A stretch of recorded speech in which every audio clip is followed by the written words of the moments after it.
Hello everyone! Welcome to Tinig ng Mga Kwento, where stories speak to the heart. Ako si Annabelle. Maraming salamat sa pagpili mong samahan ako ngayong gabi o kung anumang oras mo man pinakikinggan ang episode na ito. Maybe you're on your way home, maybe you're lying in bed, or maybe you just needed a few quiet moments to breathe. If that's you, I'm glad you're here. Before we begin, I want to ask you something. Have you ever looked at yourself and quietly wondered, when did I stop being me? Not because someone hurt you, not because life suddenly fell apart, but because little by little, you became everything for everyone. You became the dependable one, ang laging present, ang laging nagbibigay, ang laging umiintindi. At habang inuuna mo ang lahat, unti-unti mong nailagay ang sarili mo sa pinakahuli. Maybe you've become so used to saying, "Ako na, okay lang ako, mamaya na lang ako," that one day, you forgot that your heart needed care too. Every week, I receive messages and letters from listeners. Some are filled with joy, some with grief, some with hope, and some carry questions that many of us are quietly asking ourselves. Tonight's letter is one of them. To protect the sender's privacy, her name has been changed. Tonight, we'll call her Grace. Dear Annabelle, I've started writing this letter more times than I can count. Every time I reached the second paragraph, I stopped.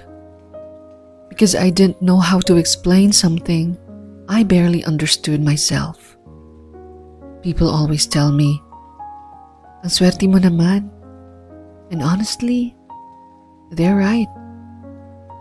I have a husband who loves me, 2 wonderful children, a stable job, a simple home filled with laughter. Kaya siguro, nahihiya akong aminin ang susunod kong sasabihin. Because how do you tell people that even though your life is full of love, there are days when you feel like you've disappeared? Hindi ako nawawala dahil may nananakit sa akin. Hindi dahil may problema ang pamilya ko. At lalong hindi dahil kulang ang pagmamahal nila. Unti-unti lang akong nawala. Habang inuuna ko ang lahat, maliban sa sarili ko. Every morning, my alarm rings at 5. Before the sun rises, before anyone calls my name, gising na ako. I prepare breakfast. I iron uniforms. I check school bags. I answer work messages while waiting for the rice to cook. By 7 o'clock, I've already taken care of everyone else's needs, except mine. And somehow, that became normal. There was a time when I loved painting. Nung college, I would spend hours in front of a blank canvas. Hindi ko iniisip kung maganda ba ang kalalabasan. I painted because it made me happy. It made me feel alive. But life became busy. Marriage happened. Motherhood happened. Work happened. Responsibilities kept growing. And slowly, painting became maybe next month, then maybe next year. Until one day, I could not even remember the last time I held a paintbrush. Last Saturday, while cleaning an old cabinet, I found a paper bag covered in dust. Inside was a watercolor set. Brand new, still wrapped. Kasama pa ang resibo. Birthday gift ko pala yun sa sarili ko 3 years ago. 3 years. And I never opened it. I just sat there, holding the box, and I cried. Not because someone broke my heart, but because I realized I was the one who kept leaving myself behind. Can we stay here just for a moment?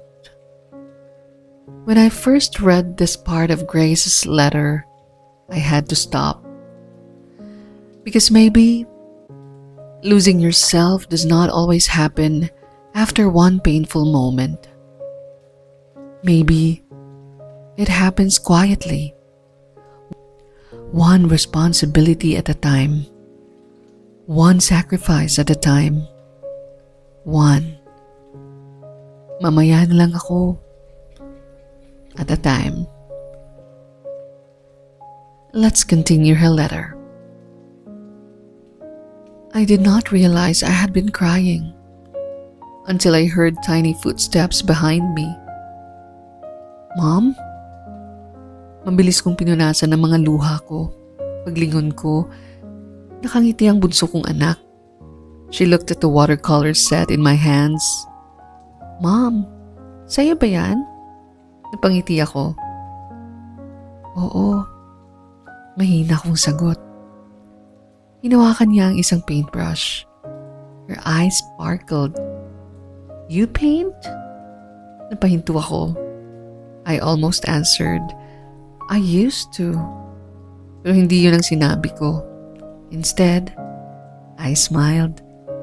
Yes, I do. Hindi ko alam kung bakit. Pero ayoko marinig ng anak ko ang mga salitang I used to. Ayokong isipin niyang normal lang na iwan ang mga bagay na nagpapasaya sa'yo. She smiled and said, Mom, can you teach me? Hindi ko agad nasagot. Kasi bigla akong naitanong sa sarili ko, how can I teach my daughter to chase her dreams? Kung ako mismo, matagal nang tumigil sa paghabol sa sarili kong mga pangarap. That night, habang naghahapunan kami, I was unusually quiet. Napansin yun ng asawa ko. Everything okay? Ngumiti lang ako. I'm fine. Pero alam kong hindi niya ako pinaniniwalaan. After the kids fell asleep, he found me sitting on the porch, holding a cup of coffee that had already gone cold. He sat beside me. Neither of us spoke. Sometimes, the people who know us best also know when the silence is asking for help. Maya-maya, siya na ang nagsalita. You've been carrying something. Hindi lang pagod yan.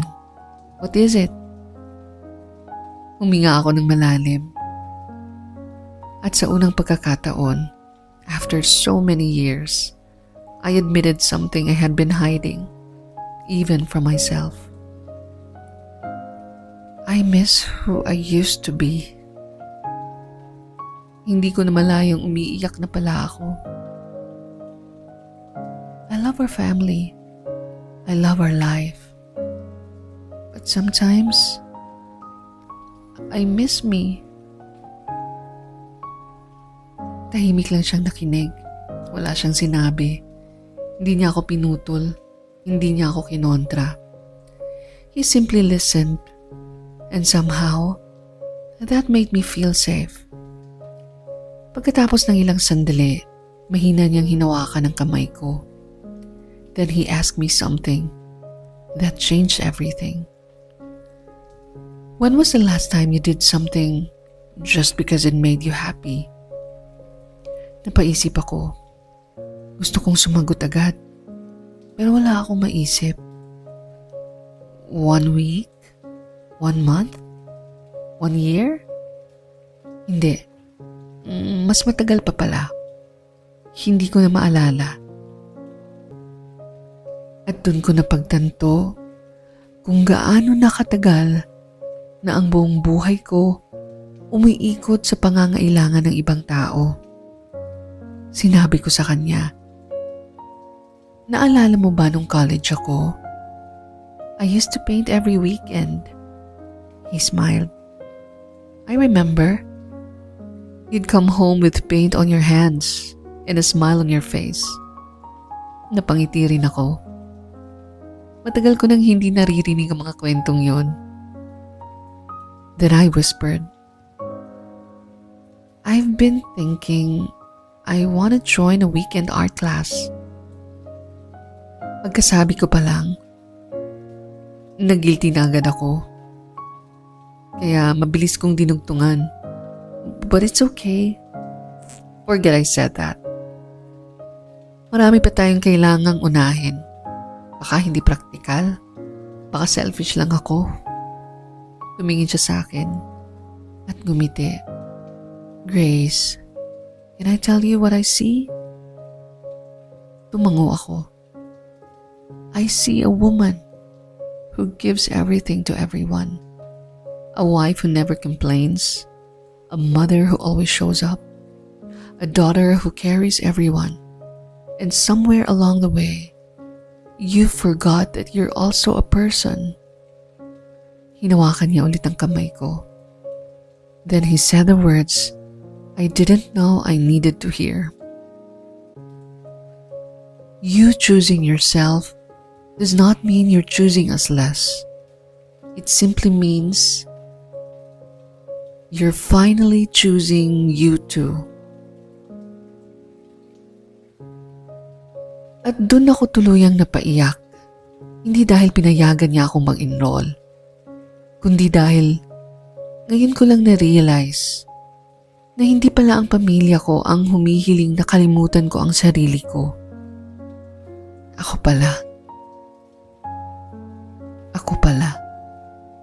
Ako ang matagal nang nagsasabing, "Mamaya na lang ako." That line stayed with me. You choosing yourself does not mean you're choosing us less. Minsan kasi, akala natin kapag naglaan tayo ng oras para sa sarili natin, may mababawas na pagmamahal natin sa iba. Pero, baka ang totoo, kapag napuno ang sarili nating puso, mas marami pa tayong maibibigay. So let's continue Grace's letter. The following Saturday, I stood outside the art studio. Palette in one hand, a small bag on my shoulder, and guilt still sitting quietly inside my heart. I almost went home. I even reached for my phone. I was about to message my husband. "I'm sorry, maybe next time na lang." Then I remembered how many times I had already said next time, and how many of those next times never came. So, for the first time in a long time, I walked through the door. The room smelled like fresh paint. There were people of different ages. Some were students, some were retirees, some were parents like me. No one knew who I was. No one expected anything from me. For 2 hours, I was not someone's wife. I was not someone's mother. I was not someone's employee. I was simply Grace. When the instructor handed me a blank canvas, my hands trembled, not because I was afraid of painting, because I was afraid I had forgotten how. I dipped my brush into the paint. Then I made a first stroke. It was not perfect. Actually, it was far from perfect. Napangiti ako. For the first time in years, I was not trying to get everything right. I was simply enjoying the moment. Pag-uwi ko, my daughter ran toward me. "Mom, how was it?" Lumuhod ako para mayakap siya. Then I smiled and said, "It was fun." She looked at my painting. "Wow, ikaw gumawa nito?" Napatawa ako. "Oo."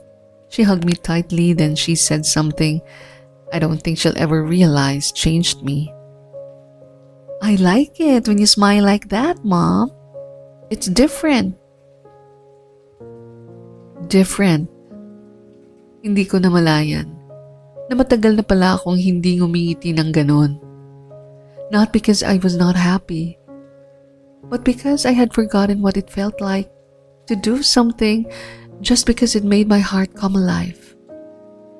That evening, habang nagluluto ako ng hapunan, my husband walked into the kitchen. "So, was it worth it?"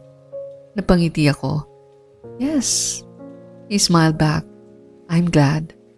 Then he said, "The kids kept asking what time you'd be home." Napatigil ako. I immediately felt guilty again. "I'm sorry. I shouldn't have left you with everything." He laughed softly. "Grace, we ate. We laughed. We finished the laundry. We survived." Then he looked at me and said, "You know what the kids noticed?" Umiling ako.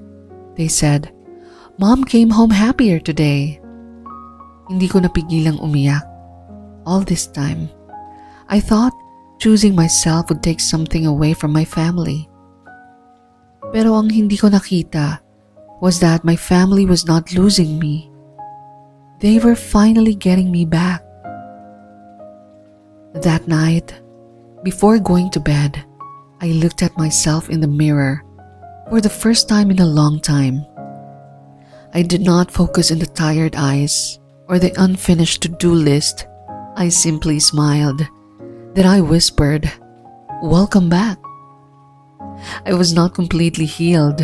I still had responsibilities. I still had busy days. I still forget myself sometimes. But now, I knew the difference. Choosing myself.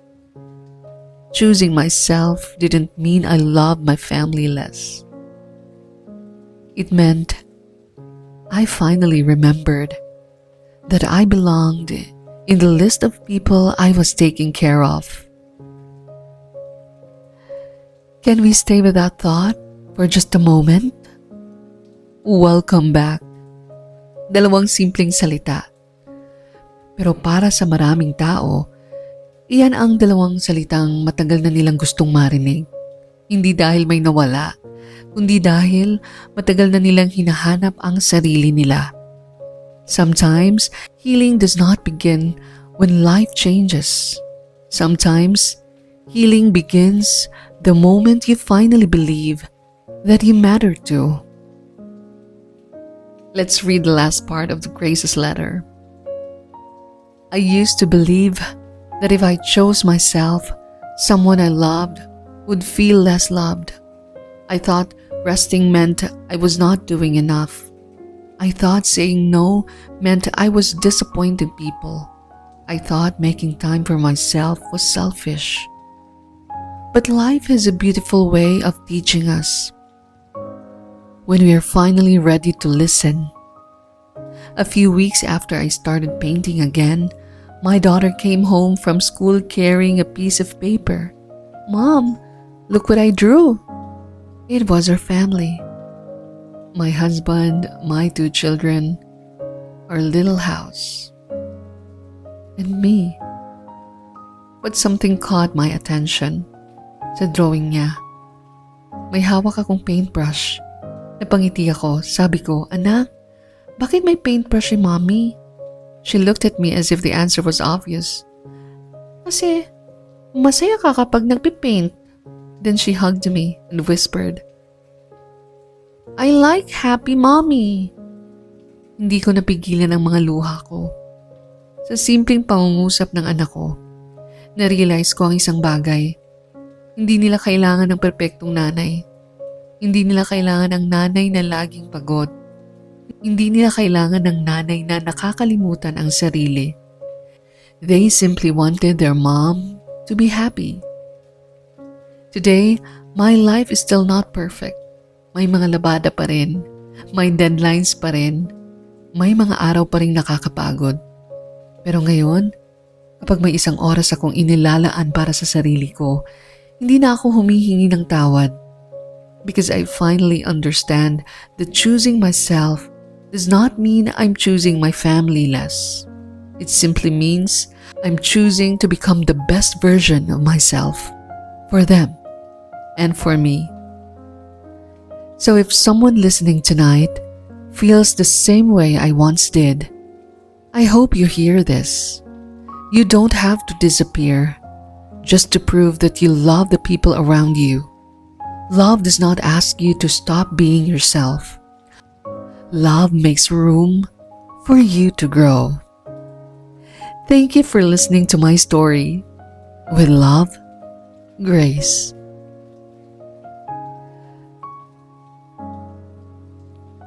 When I finished reading Grace's letter, I found myself thinking about one sentence. I like happy mommy.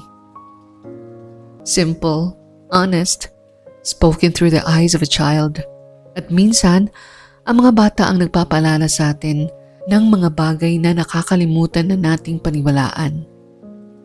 If you're listening tonight, I want to leave you with one question. What is one thing na matagal mo nang gustong gawin pero lagi mong ipinagpapaliban dahil feeling mo kailangan mo munang unahin ang lahat? Maybe it's reading a book, taking a walk, singing again, writing, painting, praying, resting, or simply drinking your coffee while it's still hot. Whatever it is, don't wait for the perfect time. Because sometimes, the perfect time is the moment you decide that you matter to. Choosing yourself is not choosing your loved ones less. It's making sure that you never lose the person they love. This is Annabelle, and thank you for spending these quiet moments with me. This has been Tinig ng Mga Kwento, where stories speak to the heart. Hanggang sa muli, ingat ka at sana huwag mong kalimutang isama ang sarili mo sa mga taong mahal mo.